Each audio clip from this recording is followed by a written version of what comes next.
What is performative listening? Right. So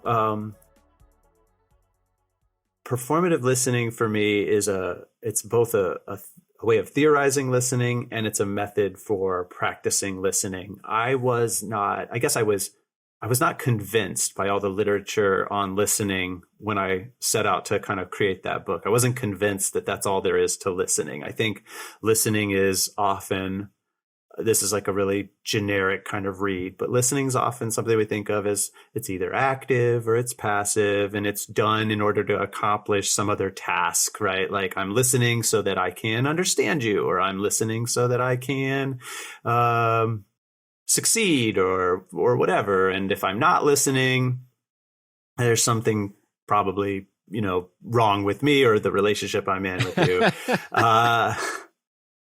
And I thought, yeah, that's possible. But I also kind of was playing around with the idea that listening might be enough. Like listening might not be something that we need to do in order to accomplish something else, but listening might be the thing in and of itself. And what does it mean to kind of theorize listening as an act without worrying about what's next? And I drew on some philosophy, some ethics, and also some ideas from performance studies, namely performativity, in order to kind of think through what could it mean to think of listening as a performance. And just like rhetoric, performance has this sort of like pejorative connotation, like it's just a performance. I'm fascinated as of late that performativity has been kind of like adopted in pop culture, and it comes with sort of a pejorative kind of like connotation of, some sort of performative insert activism, right? Performative activism, and that's somehow disingenuous or not true or real. And the thing about performativity, and this is, folks like Judith Butler kind of give us the idea that maybe gender is a performative accomplishment. And she's not saying that gender is fake, but she's saying that gender is something that we do actively. It's made through our performances. And so performativity for me is a making of reality. And to say that listening is performative is to say that listening is a way that we make reality.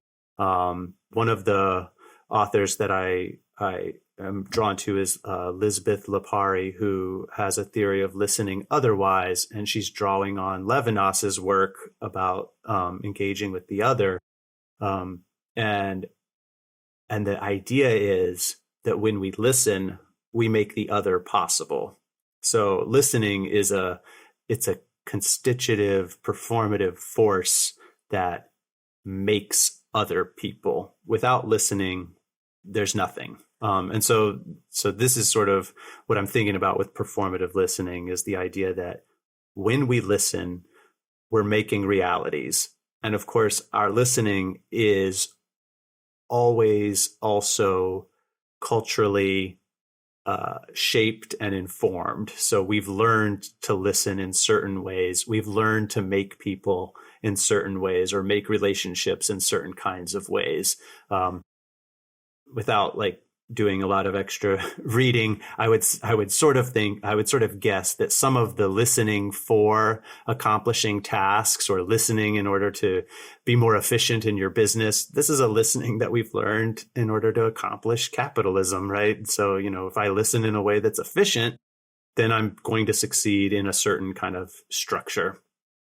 So I don't know. This is it. Kind of the performative listening is a thing that makes our reality with others. And maybe if we listen in ways that account for and attend for the way that we've come to be listeners, we might be able to listen differently.